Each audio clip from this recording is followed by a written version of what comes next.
Let's get the show on the road.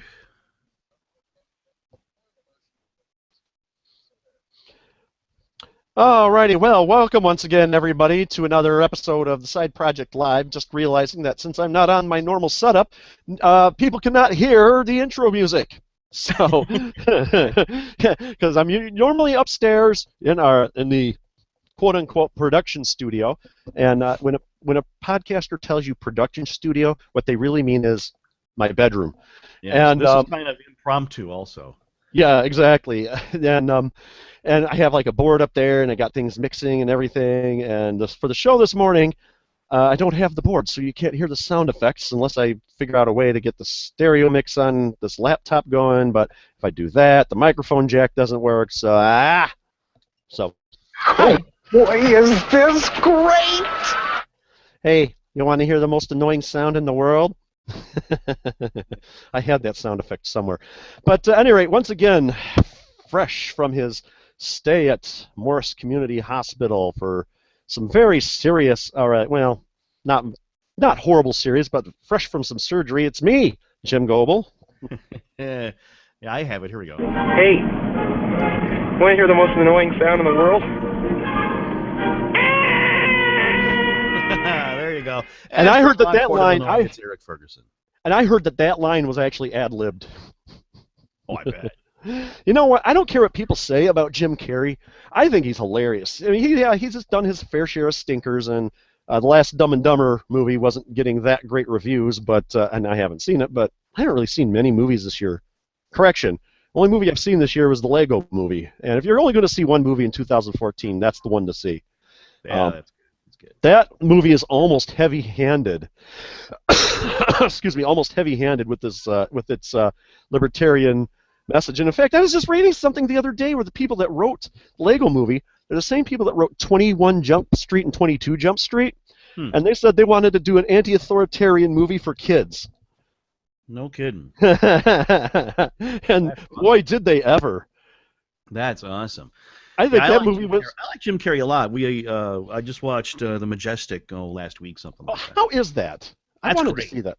That's great. Because I really loved what Jim Carrey did with, oh God, what was it? The Truman Show. Yeah. That was an amazing movie. And what's his name?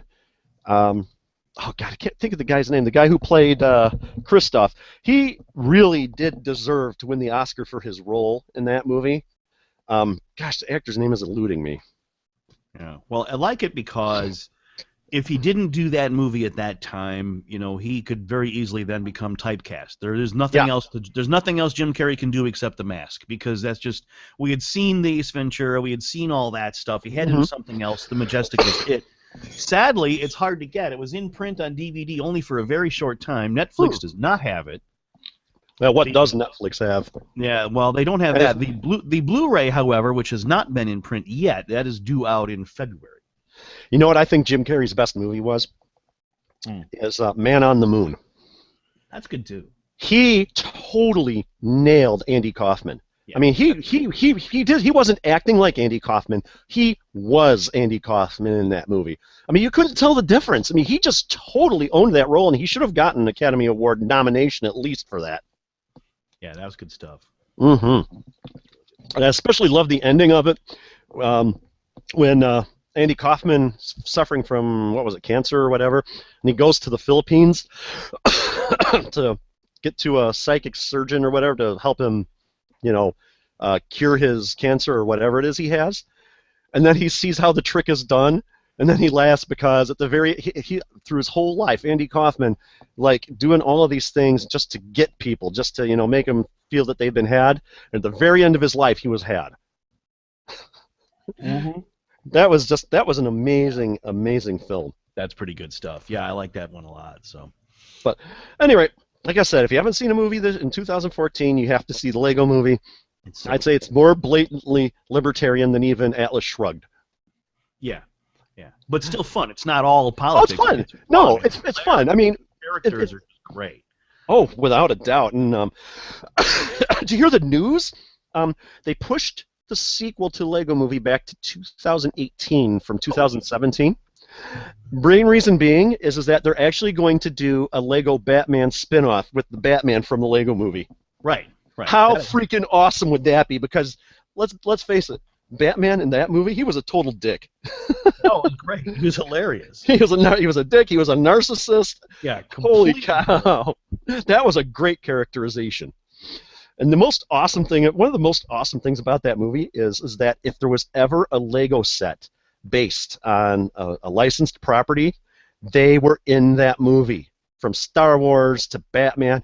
Even a representative of The Simpsons was in that. And for people not in the know, in February, Lego released a Simpsons playset. It's The Simpsons house, $200. The only problem is that in the movie they had Milhouse, and Milhouse is not one of the minifigures in the Simpsons playset. Uh-huh. So there's that. And I did not know this, but like in 2008, 2007, something around then, Lego actually did a set of sets with about the NBA. Oh, I didn't know. And there was actually a Shaquille O'Neal minifigure. And so that's why Shaquille O'Neal was in the freaking movie. Oh, that's great. I had no idea. Yeah, I just thought I didn't know that. I didn't know it either. But that was a freaking awesome movie, and I really want to see it again. But I have a feeling that sometime soon I'm going to be seeing again. Let's just say before the end of the year, and I can't go into any more detail because my son is in the room. So, so how you doing? Okay. Oh, okay. Yeah. That's it. Just okay. Yeah, me too. That's the show. See you later, everyone. Hey, look, don't turn out. It's the reason why the news is bad.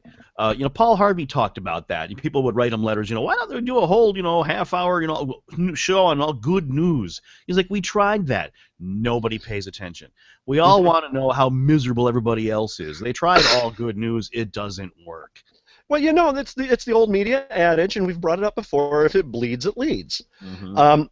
People want to see blood. We want to see death, devastation, war, and horror. Before the show, we were actually talking about Monty Python and stuff like that. And there was a sketch they did a talk show called Death, Devastation, Blood, Devastation, Death, War, and Horror. And their guest was a man who speaks in anagrams. And later they're going to talk to somebody who does gardening. So, yeah. But that's what it is. If you notice, all of the feel-good stories are at the end of the news or tucked away on Saturday and Sunday morning. Yeah, or just before the sports or something. Yeah, that's what they do because here in Chicago, I can't remember if it's on Channel 5 or the NBC or the ABC affiliate. I want to think it's the ABC affiliate. They have a person on the show who's she's either deaf or hard of hearing, and she does this feel-good bit about handicapped people and what they're accomplishing and all that. She's on Sunday morning. Yeah. I mean, honestly, it would be nice to have like the feel-good type stories, out there. More relevant, but yeah, people don't want to see that. They want to be entertained. That's what it is, Right, and that's the problem. Is it is entertainment, and they take it to heart. They listen to the talking heads on the Sunday shows, or yes, they listen to the talking heads once in a lifetime. The Rush Limbaugh, or the Brian Williams on the NBC Nightly News, listen to this stuff, and they take it as that's all of it, the whole truth, and everything you need to know, and it's all that. Well, no, it's just the sensational stuff. You know what? I had been, for years, been trying to work on a Rush Limbaugh impersonation, and I haven't tried it in years, but excuse me, I'm also coming down with a bit of bronchitis, which bronchitis sucks if you've never had it. There you go. You're listening to Rush. You people don't understand what's going on. This President Obama, the President-select. There we go. Yeah. But it's it's incomplete. It's not all of the news that you need or want or any, no. and so you're not informed because they didn't tell you. Not to be mean or hide anything. It's not a grand conspiracy. It's about advertising. That's exactly. That's the nuts and bolts of it. Yeah, the mainstream media is trying to cover this up. No, it's just not interesting. Let's put it this way. If you're from the Chicago area, you might remember a meteorologist, weatherman named John Coleman, who actually is still alive and doing broadcasts in San Diego, by the way. Yep. And what was I going to say? Oh, yeah, What's that? I was gonna say I love Lewis Black and gosh, what was it now? I can't remember the name of the stand-up sketch, but he was talking about that the easiest job in the world is the weatherman in San Diego. What's the weather gonna be like tomorrow, Lou? Nice. Back to you. Back to you. But he was John Coleman was one of the founders of the Weather Channel, which I really didn't know until a couple of years ago. Right. And the Weather Channel was pretty much just reporting on the weather, boom, boom, boom, information you need and can use. Right. Yeah. But then forecast, move on. boom, yeah, maybe a special story about the climate or something, or a special story about severe weather and how to protect yourself, and they still do that stuff. Yeah. But it got to where people were tuning out. And so, what did they do? They started the reality show circuit, which, when they started out, wasn't bad because it was still weather-related. They did, like, Storm Chasers, which they still do, and When Weather Strikes. And what I thought was an interesting series, even though I only saw 1 or 2 episodes, is How Weather Changed History, which was really, actually, a pretty decent show. I mean, it showed how weather helped us with, like, the D-Day invasion and, stuff like that. Well, and it started out all those special features were, like you were just talking about, were all buried on Sunday morning. Exactly. and now what they're doing is they got stuff talking about iron workers and gold digger, literal gold diggers, gold miners, and stuff like that, stuff that really doesn't have anything to do with weather. I mean, if you look at TLC, quote unquote, the Learning Channel, which in the evening they have like Honey Boo. Well, they don't have Honey Boo Boo anymore because of that whole scandal. You heard about that? Yeah. Oh God, raise your hand if you were surprised over what happened with that, and then we'll come over to your house and we'll smack you upside the head. That's all bunched up. The Weather Channel used to be one of my favorite channels to watch for TNA. Yeah, exactly. Wait, thunderstorms and aeronautical situations, right? Yes. Yes. Okay. Thunderstorms and avalanches. What were you talking about? But I mean, you look at TLC. I mean, prime time. They got crap like Honey Boo Boo, Toddlers and Tiaras, and all of them. The Little Couple. And by the way, if you want to have a show on TLC, if you want to have a guaranteed shot at having a show on TLC, there's only 2 criteria that you need to meet. 1, you have to have a bazillion kids, no less than 20, well, no less than 18. And 2, you have to be a midget. You combine those, you got a show. Actually, you might want to add redneck to that now. If you had a show about redneck midgets that have 30 kids, hey, you're onto a winner. But I mean, they got all of that crap on during prime time. But if you watch that show during the day or early morning on Saturday, Sunday, they actually got some good shows on there, and it's all about the advertising dollar. It's all about the ratings. And when back in the day, I remember when they were first started talking about the information superhighway, and you're going to get cable with like 900 channels. I mean, everything is so freaking segmented, and so they have to do stuff to, oh gosh, what's the word I'm looking for? To not usurp, to overshadow, the other networks and stuff. Well, sure. And so that's why we're getting the low quality programming. And on top of that, it takes money to script. It takes money to script stuff. And that's why you're seeing the preponderance of reality shows. Exactly, and themselves. I mean, you've got 200 channels on your remote. Yeah, well, 5 companies own all of them. They compete against themselves. Which I don't necessarily have a problem with. All of the media being held into a certain number of conglomerates. No, that's not But yeah. That's not my point. Right, the point is they're competing against themselves. Yeah, exactly. And the History Channel, I think, is the biggest disappointment in all of this, because they used to have really good shows on there. There was a show, and I just happened to change the channel one day, and I saw it on there, and I'm like, wow. And I didn't watch it religiously, but I would tune in like once every couple of weeks. It was a show hosted by Kenny Rogers called The Real West, where they talked about stories and legends and the people of the American West. Right. And they brought the actual history to it, and it was exceedingly interesting. Like, what's his name? Billy the Kid. He has this reputation for being this murderer or whatever. They could only pin like a handful of deaths and robberies on him, like no more than 3 or 4 of each. but Yeah. he had this reputation that preceded him, and the story was fascinating. Um, even Modern Marvels used to I be a always good liked show. I always liked Modern Marvels, and I wish they would make new ones because some of those things have evolved so much since they first made that show back in the late '80s. Believe it or not, it's been that long. Wow. They That haven't made new shows? no, those and Really? they should update some of that stuff. Go back and redo the ones that they had previously done because it's changed so much since Hmm. then. And And then, of course, it would be in HD now. But yeah, I okay. mean, they should update some stuff. I really enjoy what they could be and what the channel used to be, but that's not what it's about anymore. Yeah, I loved Modern Marvels. There was one show they did a few years back about the world's most dangerous roads, which was really good.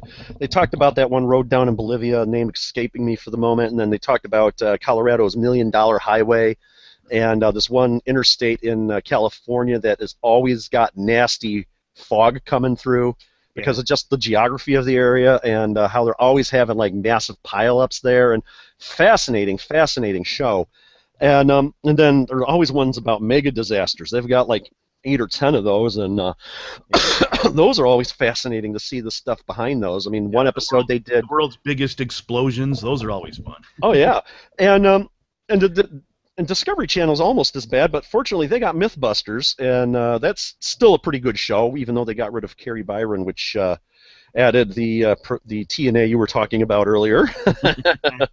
And oh gosh, she was freaking hot, and I didn't realize that during one episode where they were rigging up like this huge explosion, and they set off this huge explosion. She was freaking pregnant at the time. Did not know that, and I'm like, holy crap, woman, you know. But but yeah, the History Channel is the worst. I mean, at least when it was the Hitler Channel, you know, it was all about World War II and history and stuff, you know. So Yeah. that's understandable. But now they got stuff like Ancient Aliens. They're feeding us pseudoscience and woo because it Oh, yeah. sells, and we wonder why conspiracy Yeah, theories I and know. stuff like that are like, I don't know. Yeah, You want a when good the channel? History Channel and the Learning Channel are doing, ghost chasing and Mhm. come on. Oh, by the way, um, one channel that I've been watching, two channels that I've been watching off and on. I don't watch them religiously because I don't really watch a whole hell of a lot of TV.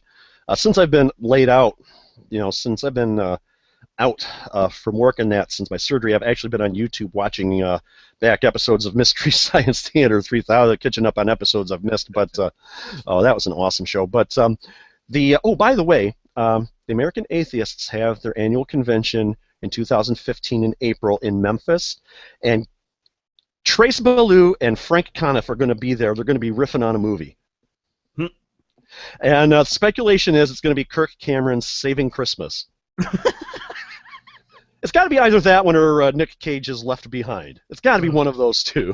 But where was I going with that?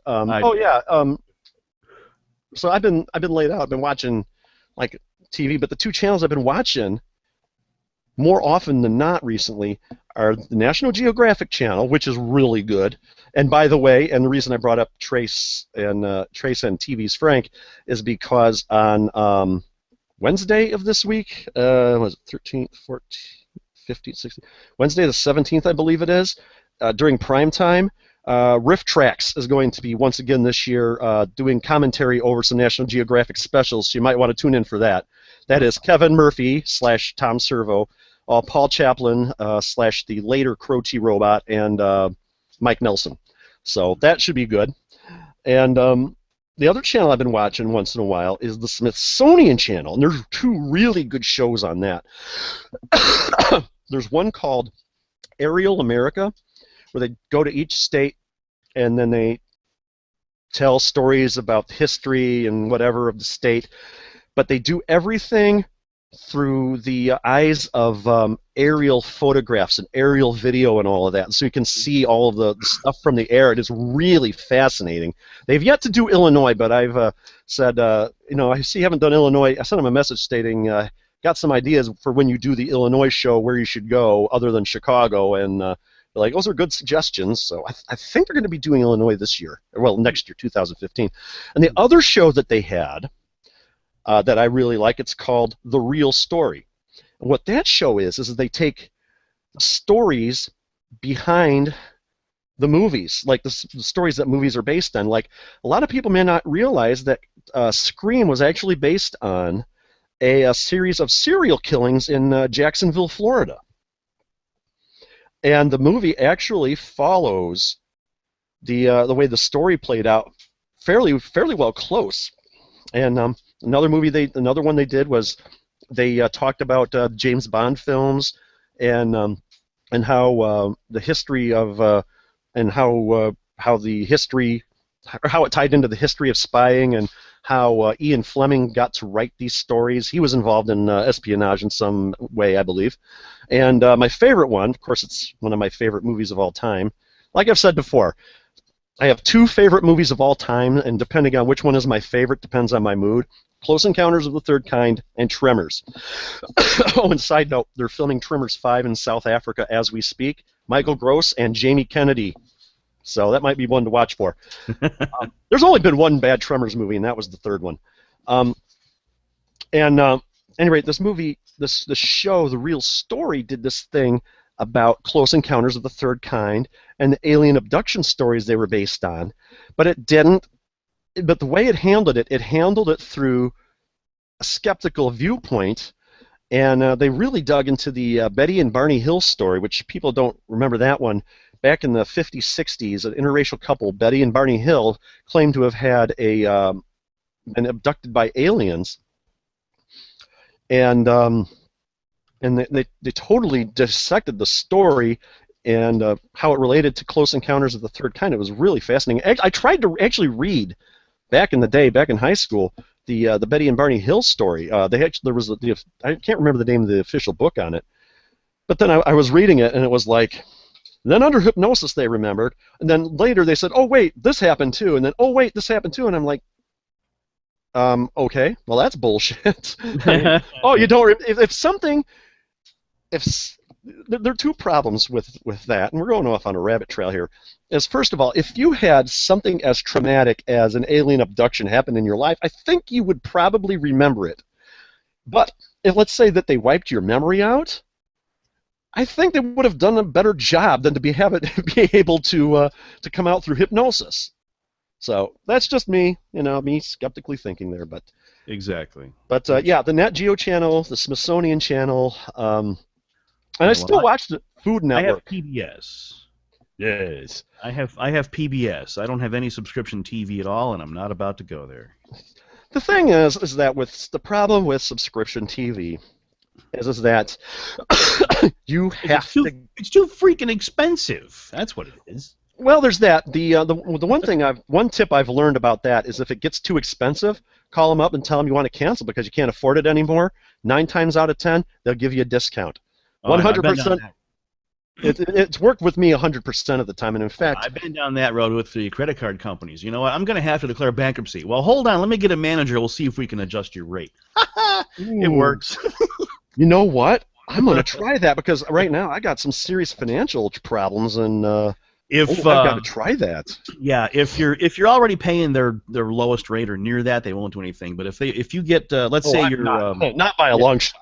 Yeah, well, let's say they pull one of their tricks, which I love. You're more than 30 days late, so they jack up your rate. Wait a minute, I'm 30 days late because I'm having a hard time paying you. Here's an idea. Let's make it more difficult for me to pay you.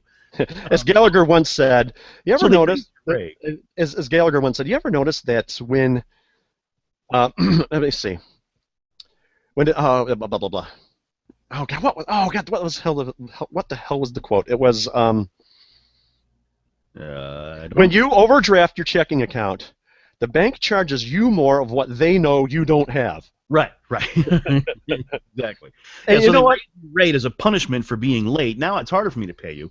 So as long as your payment history is good, if you're late all the time, they're not going to do anything. But if you're good and you just happen to be late once and you got caught in that and they jacked your rates up, you call them and go, look, I got to fix this. Well, it takes a year of good payment history to get that down. Well, you know what? I can't make it. I'm going to have to declare bankruptcy. Well, hang on a sec. Let me see what I can do about that. And they send you to a manager, and they go, oh, well, your payment history has been pretty good. You've been with us for a couple of years or whatever it is. We can put your rate back where it's supposed to be. And but back onto the cable thing. I mean, you were mentioning earlier that there was like a handful of conglomerates that control the media, Yeah. and I find it interesting that Comcast is trying to buy out Time Warner's home cable service. Not the cable TV, but like the internet. Or are they trying to buy out their? No, they're trying to buy out the whole Time Warner cable. Yeah. I believe. And buy a portion at least of the company, not the whole thing. Yeah. Right. And you know, and the thing is that you got a bazillion channels, 99% of which you don't watch. There's not one family that doesn't watch any more than, I would say, 15 different channels. Right. Outside the local channels, I'll watch Comedy Central for Tosh.0 or South Park, Food Network, the Cooking Channel. Let me think, what else? The Weather Channel. We also have a local weather channel. It's called Weather Scan. Let me see.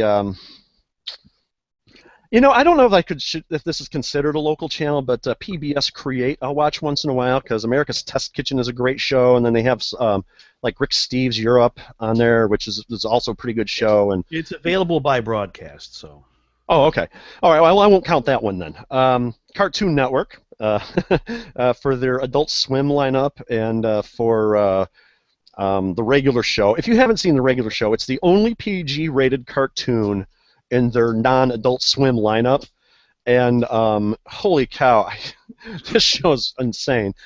And oh gosh, there's a show they got during Adult Swim. It's so totally freaking insane. It's called The Mike Tyson Mysteries. Okay, it's a parody of Scooby-Doo. Okay, it's Mike Tyson, voiced by Mike Tyson, his adopted daughter Hoon Yi, a ghost, the Earl of Queensberry or something like that, and an animal named Pigeon. Pigeon is voiced by Norm Macdonald. He's a total sleazebag.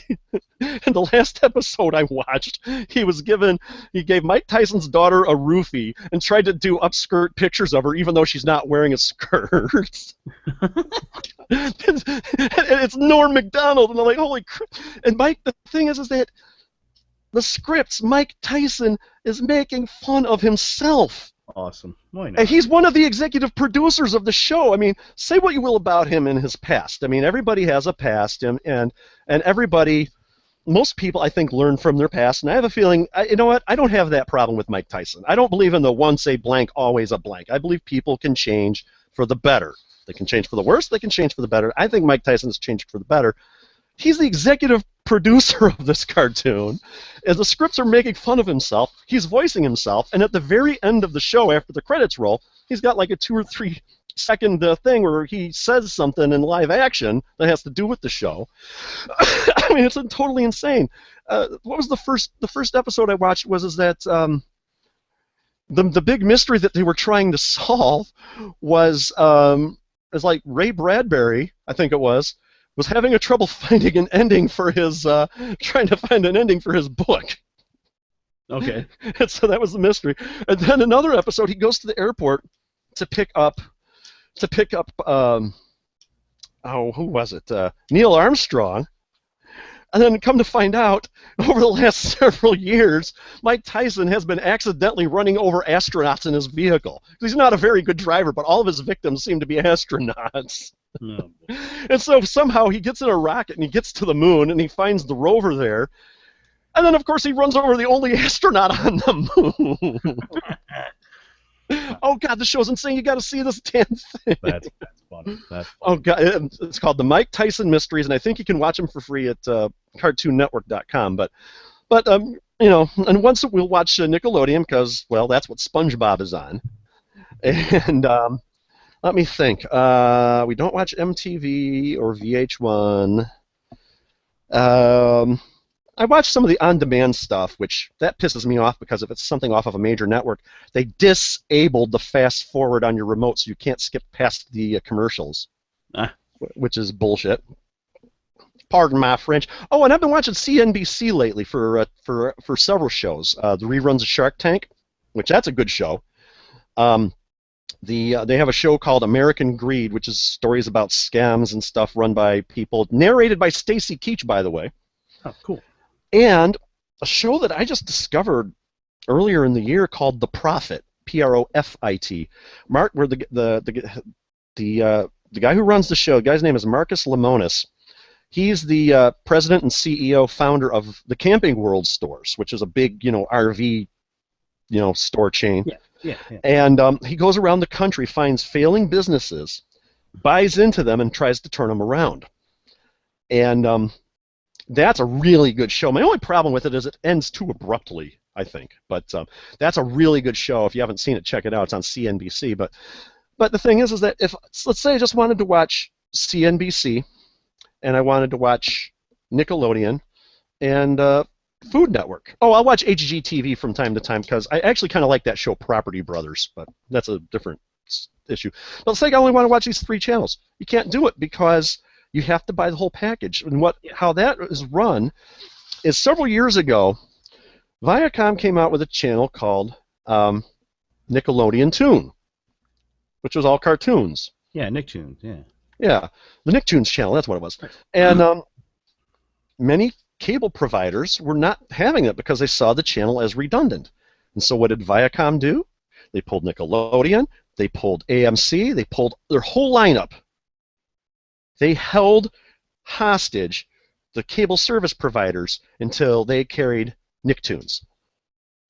Yeah. This is why you can't have a la carte. They say, oh, a la carte will be more expensive. Yeah, it will, because it will be more expensive the way the contracts with these major broadcasting companies are written. Some of them you can buy. You actually can. They don't advertise it at all, and you won't find it on their website. And the person you talk to on the phone, they have no idea. But you actually can buy subscription TV channels a la carte. But they want like $25 each. Yeah.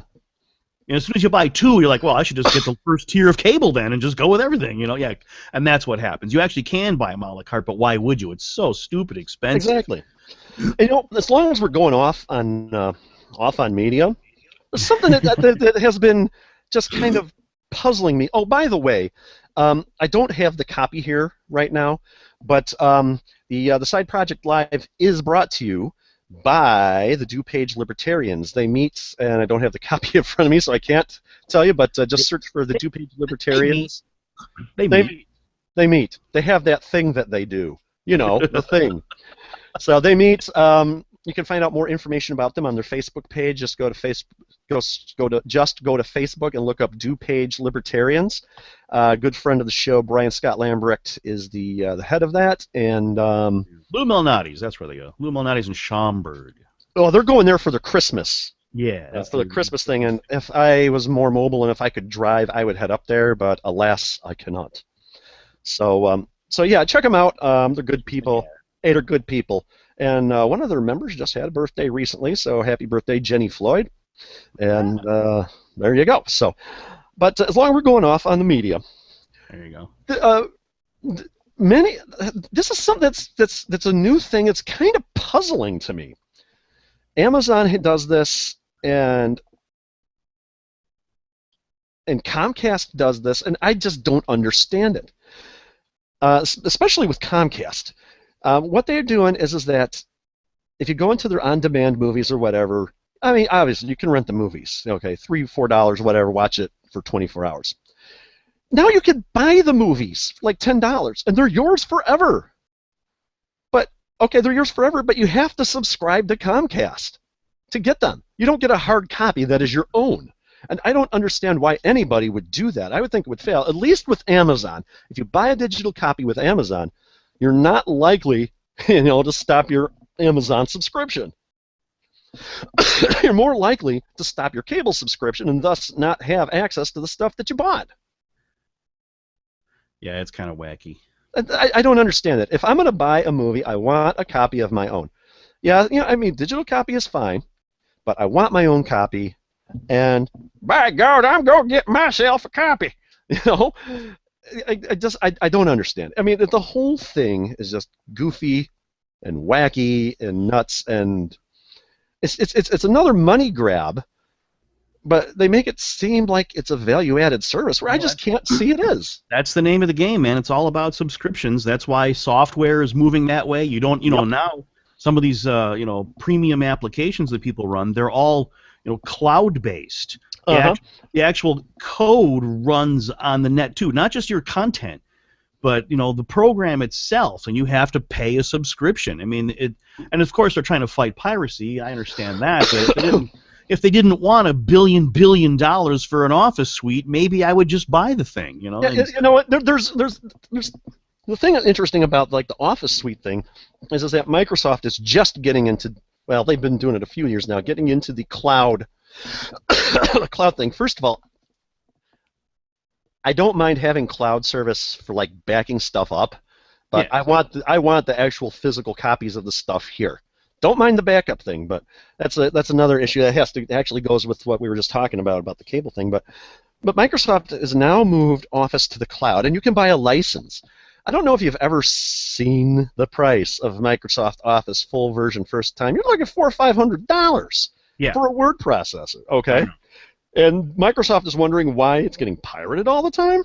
Well, that's my point. That's my point. This stuff is just crazy expensive. And aside from certain applications that are, just really advanced, and the free tools, while they get better, they're not as good. But the last thing I would do is spend $30 on something that can, turn my audio CDs into a file to stick on my iPod. Are you kidding me? No, absolutely not. There's so many free tools. There's no way I would do it. And you wonder why the software is pirated. It's just crazy expensive. And now, just like cable TV and your magazines and the sewer line insurance and just all this stuff, and it's all about just keep the money coming in. Subscribe. And going on about the whole Office suite thing is then you've got competition. You've got a couple of really good free Office suites for download. There's LibreOffice and OpenOffice, which if you haven't used those are awesome. They're fantastic. And then Google's got a cloud-based Office suite, which is itself fantastic. And honestly, I use both the Google Docs and I use the use the OpenOffice. Google Docs is evolving. It has a long way to go to catch up, but it is evolving and getting better and starting to support open document stuff. So that's cool. Mm-hmm. And and it saves the stuff immediately to your Google Drive, which you can download from there if you want. And I find actually if I'm doing stuff for the podcast, I find it easier to do on that because I can just share the drive and then have my guests and co-hosts and whatever look at the crap, and so that's a lot easier to do. Yeah. And then so I mean, why does anybody spend the money when you've got these other Office suites that can do everything the Microsoft suite does for free? I mean, Google. I mean, say what you will about Google, they got a good business model. They're making money. I'm kind of hinky over a lot of the privacy charges, but honestly, if anyone's going to be invading my privacy, I would almost rather it be an industry that makes money off of it than somebody who's going to throw you in jail because you said something in private they didn't like. But I don't know. I'll take Google over Microsoft at this point. And oh, by the way, many people don't realize this because of the sue-happy environment of modern technology. Yes, our litigious society. Our litigious society. Do you know what Microsoft makes its most money from? Huh. Lawsuits. I bet. Every $2 for every Android phone that you buy. This is true as of a couple of years ago. It might have changed since then, but $2 of every Android phone you buy goes to Microsoft to settle a patent dispute.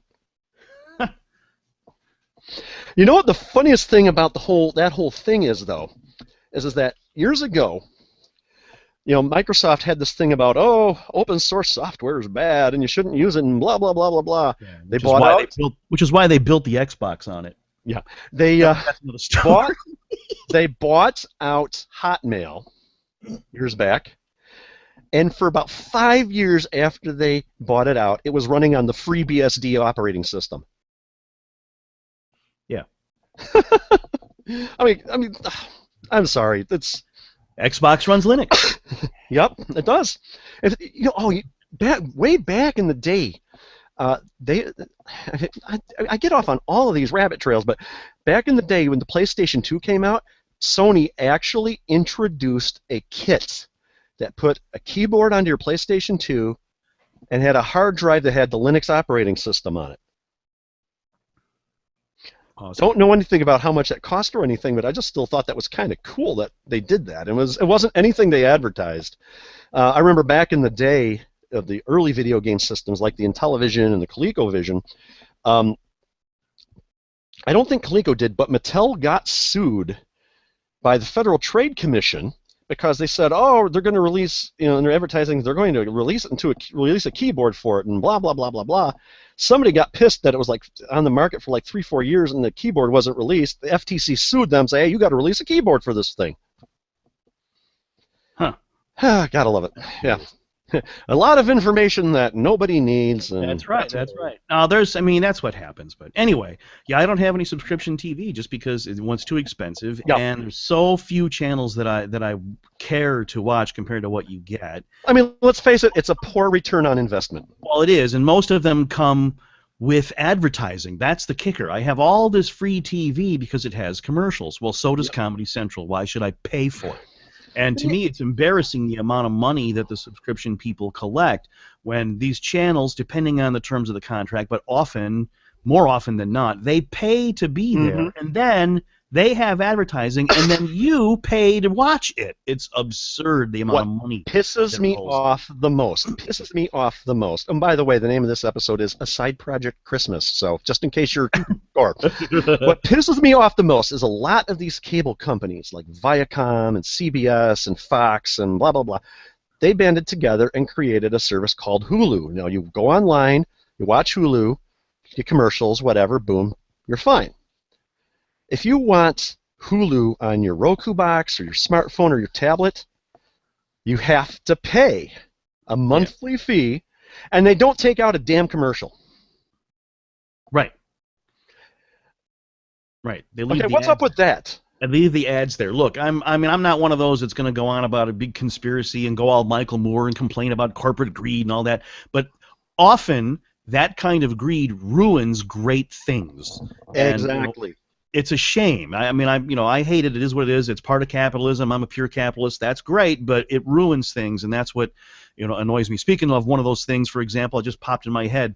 As I understand, they're going to try to reissue WKRP on DVD this time with the music. Yep.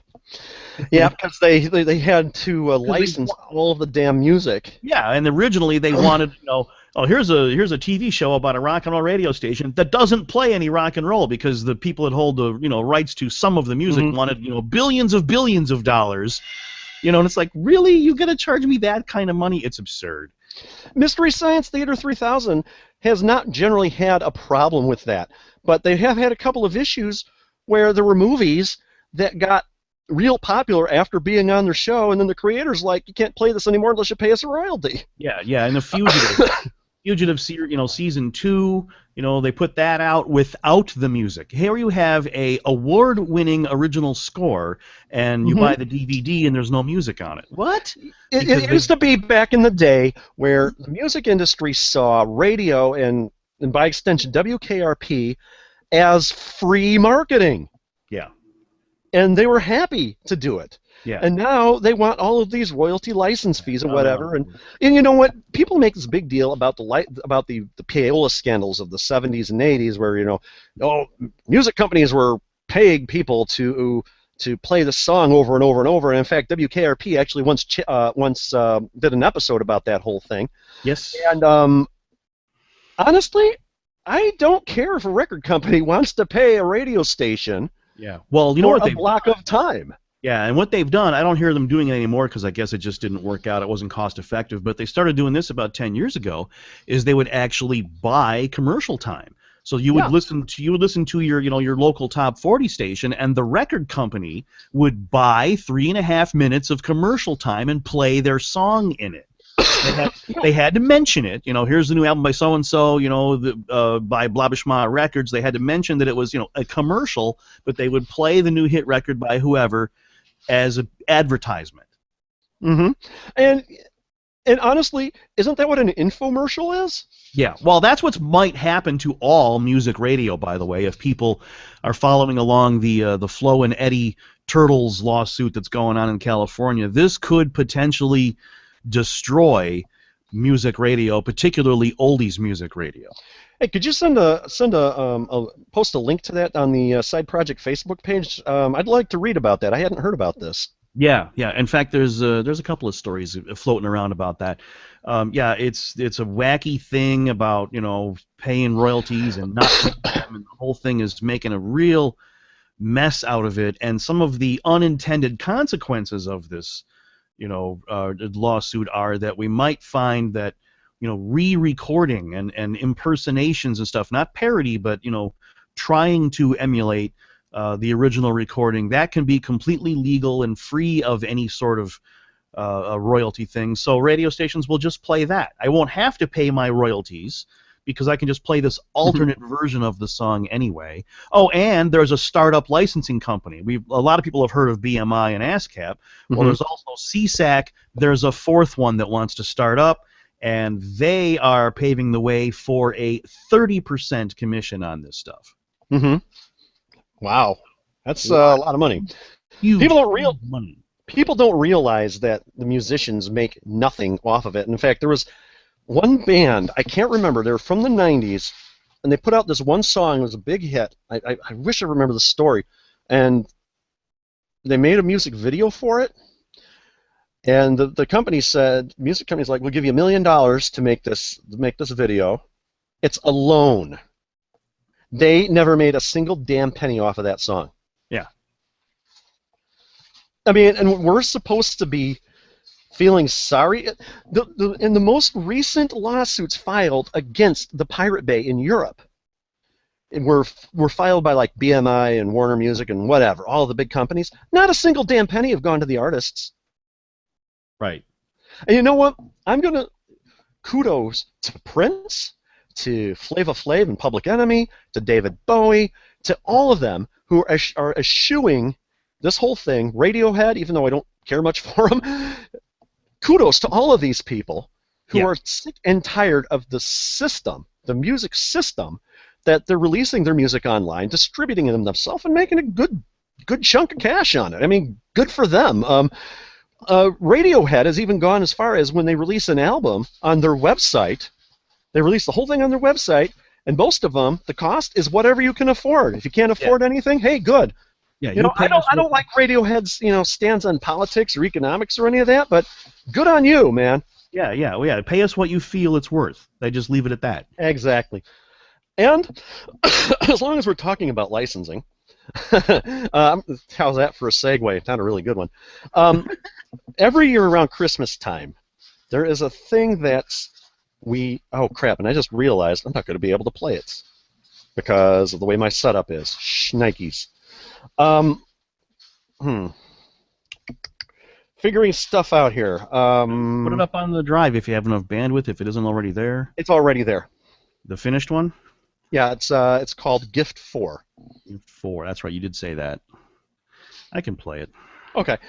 For people who don't realize, every year around Christmas time, in the past when we've done the show, BE, before Eric, me and Lec would read what we thought was probably one of the most amazing things we ever read in our life. It was by Harry Brown, and it's called A Gift for My Daughter. That is not up there. It isn't? I thought it was. No, only number 3. Hold on a second. So, at any rate, this is one of the most amazing things that I have ever read in my life. And I've read a lot of things, especially from Harry Brown, that are amazing. And let me see here. I have an autographed copy of The Great Libertarian Offer. Ooh, I wish I had that. Yeah, it's up here on the drive. It's up here on the drive. I see 1, 2, and 3. Oh, you know what? It's in the wrong folder. Oh. That's what it is. There we go. Should be there now. Alrighty. I'll look again. There it is. There it is. Oh, gosh. No wonder.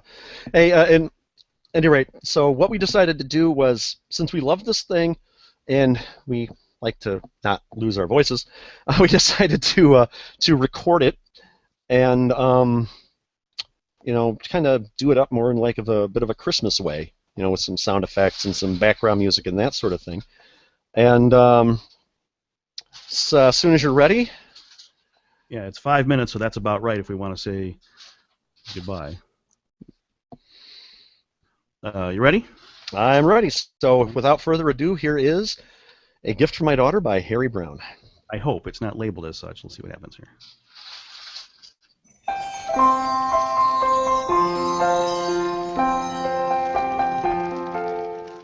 A Gift for My Daughter by Harry Brown.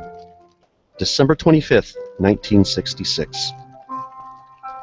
It's Christmas, and I have the usual problem of deciding what to give you. I know you might enjoy many things, books, games, clothes, but I'm very selfish. I want to give you something that will stay with you for more than a few months or years. I want to give you a gift that might remind you of me every Christmas. If I could give you just one thing, I'd want it to be a simple truth that took me many years to learn.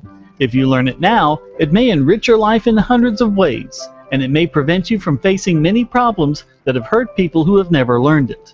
The truth is simply this: no one owes you anything. How could such a simple statement be important? It may not seem so, but understanding it can bless your entire life. No one owes you anything. It means that no one else is living for you, my child, because no one is you. Each person is living for himself. His own happiness is all he can ever personally feel. When you realize that no one owes you happiness or anything else, you'll be freed from expecting what isn't likely to be. It means no one has to love you. If someone loves you, it's because there's something special about you that gives him happiness. Find out what that something special is, and try to make it stronger in you, so that you'll be loved even more.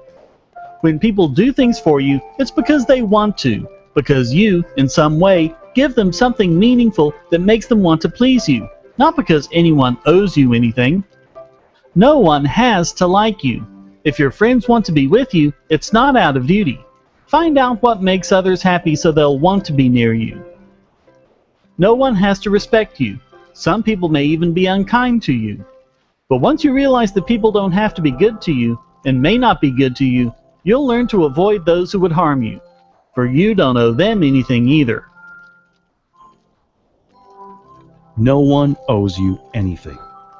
You owe it to yourself to be the best person possible, because if you are, others will want to be with you, want to provide you with the things you want in exchange for what you're giving to them. Some people will choose not to be with you for reasons that have nothing to do with you. When that happens, look elsewhere for the relationships you want. Don't make someone else's problem your problem. Once you learn that you must earn the love and respect of others, you'll never expect the impossible and you won't be disappointed. Others don't have to share their property with you, nor their feelings or thoughts. If they do, it's because you've earned these things, and you have every reason to be proud of the love you receive, your friends' respect, the property you've earned. But don't ever take them for granted. If you do, you could lose them. They're not yours by right. You must always earn them. A great burden was lifted from my shoulders the day I realized that no one owes me anything. For so long as I'd thought there were things I was entitled to, I'd been wearing myself out, physically and emotionally, trying to collect them.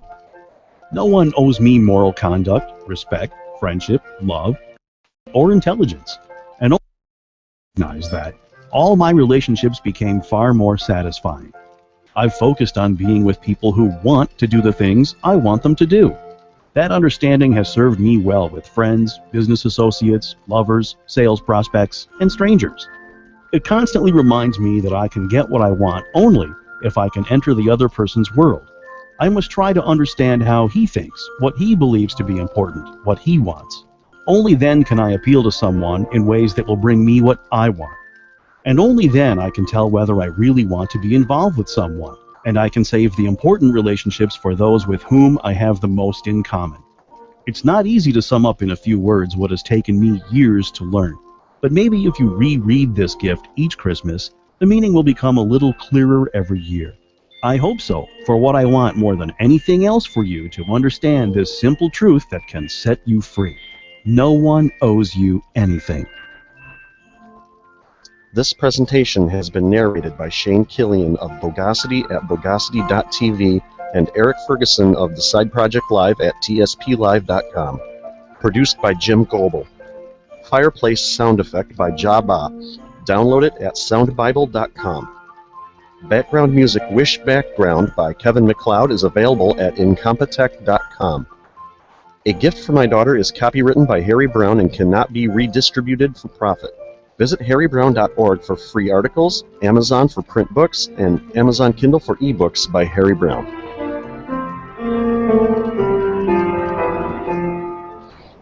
And there you go. I like the way it turned out. You're pointing out to me that I didn't didn't change the ID tag. Oops. That's just a minor thing. Oh yeah, that's only internal. But I go to look for it. I'm like, what the heck is that? Yeah, and as far as the stuff at the end go, since it's part of licensing. I mean, we were talking basically briefly about licensing, and these people, the people that did the sound effect of the fire in the background, did the background music, which I thought was really nice, and the widow of Harry Brown, all let us use the stuff for free as long as we give them mention and tell them where they can get the stuff, and I have no problem with that. Right. And that's cool. So you can feel free to redistribute that. I'll have it up on the Side Project website, and Shane Killian of Bogosity.tv. I think they record on Saturday nights. He's going to air that at some point, and so you feel free to share it. Feel free to whatever. Just make sure that you leave all of the copyright notices on at the end, and there you go. But spectacular. That is, I think that turned out really, really well. I was kind of nervous at first, and then I had recorded part of it, and then, like, as we were saying before we came on the air, I saw that you had uploaded some too, but I didn't see it because it wasn't saved as an audio file that Google Drive recognizes as an audio file, and so, right. Oh gosh, but took care of that, and it worked out really well. So, once again, and of course I didn't read this information at the beginning, I got to get better at this. I had been doing better, but email us at thesideproject2@gmail.com. You can tweet us at thesideproject2 if you're going to post about us. We'd appreciate if you use the hashtag TSPLive, and you leave us a message on your Google Voice number, 815-200-4912. And once again from, well, I'm not on the second floor of the Side Project Tower. I'm in the lobby of the Side Project Tower. This is Jim Goebel. Oh, and from the Meat Locker in Lockport, Illinois, it's Eric Ferguson. And we will see you next year. We're not going to do any more shows this year, but we will see you in January, and yeah, go from there. So talk to y'all later. Shame, shame, double shame.